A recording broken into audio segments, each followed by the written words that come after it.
கர்த்தருடைய பரிசுத்தமுள்ள நாமத்திற்கு ஸ்தோத்திரம். இன்றைய நாளின் கர்த்தருடைய வார்த்தையாக யாக்கோபுவுக்கு எழுதின நிருபம் 3வது அதிகாரம் 5வது வசனம்.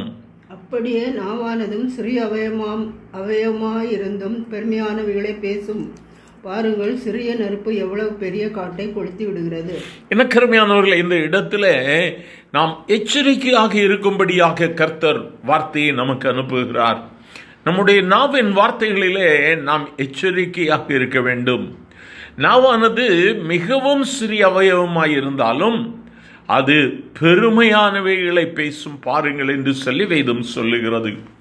வேதம் சொல்லுகிறது, பெருமை உள்ளவர்களுக்கு தேவன் எதிர்த்து நிற்கிறார். ஆகவே பெருமையானவைகளை பேசும் பொழுது இந்த சிறிய நெருப்பானது பெரிய காட்டை கொளுத்தி விடுகிறதாம். அவை நம்முடைய நாவின் வார்த்தைகளை குறித்து நாம் எச்சரிக்கையாக இருக்க வேண்டும். இன்று காலையில் நம்ம ஒரு புதிய நாளை துவங்கி இருக்கிறோம். இந்த நாளிலும் நம்முடைய அவயவங்களை, நம்முடைய சிந்தை எல்லாவற்றையும் ஆண்டவர்கிட்ட ஒப்பு கொடுத்துருக்குறோம்ல. ஆண்டவருக்கு அந்த நாவையும் ஒப்பு கொடுங்க. யாருக்கு விரோதமாக பேசாதபடிக்கு, ஒரு காரியத்தை அதை திரிச்சு 4-10 பேசாதபடிக்கு எச்சரிக்கையாக இருப்போம். இயேசு நம்மளை எதை விரும்புகிறார், இயேசு என்னிடத்தில் எதை எதிர்பார்க்கிறார், அதை மட்டும் நம்ம சிந்திக்க ஆரம்பிப்போம். எனக்கு அருமையான தெய்வ பிள்ளையே, இந்த நாவு சிறிய அவயவம்தான். ஆனால் எத்தனையோ குடும்பங்களை உயிர்ப்பிப்பதற்கும், எத்தனையோ முழங்கால் நிற்கிற பரிசுத்தவான்களை தாங்கி நிற்பதற்கும் இந்த நாவு உபயோகப்படுத்தப்பட வேண்டும். தேவ சமூகத்தில் கதறி ஜெபிப்பதற்கு இந்த நாவு பிரயோஜனப்படுத்தப்பட வேண்டும். அடுத்தவர்களுக்காக, அடுத்தவர்களுடைய காரியங்களுக்காக ஜெபிப்பதற்கு இந்த நாவை நாம் பிரயோஜனப்படுத்த வேண்டும்.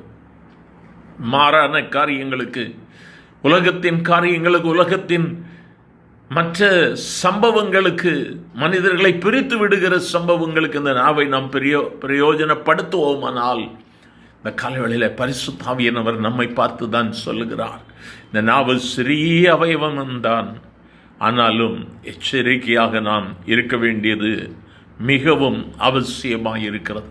இந்த நாளில் நம்மை ஒப்பு கொடுக்கலாமா?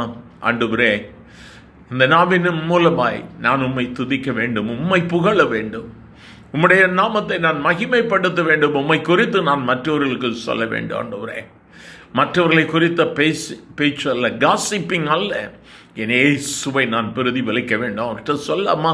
எங்கள் அன்பின் ஆண்டவரே, ஆசீர்வதிக்கப்பட்ட இந்த காலை வேளைக்காக நன்றி அப்பா. இந்த நாளிலும் புதிய நாளை ஆரம்பிக்கிறோம். உம்முடைய கரங்களில் எங்களை ஒப்புக் கொடுக்கிறோம். ஆண்டவரே, இந்த நாளில் எங்களுடைய அவயவத்தின் மிகவும் சிறிய உறுப்பான நாவுதான். ஆனால் அது தீமைகளை செய்ய வல்லமை உள்ளது. ஆனாலும் கேட்கிற ஒவ்வொருவரையும் பலப்படுத்தி இந்த நாவின் நிமித்தமாய் நாங்கள் நன்மையையே மட்டுமே செய்ய கர்த்தர் கேட்கிற ஒவ்வொருவருக்கும் உதவி செய்யும்.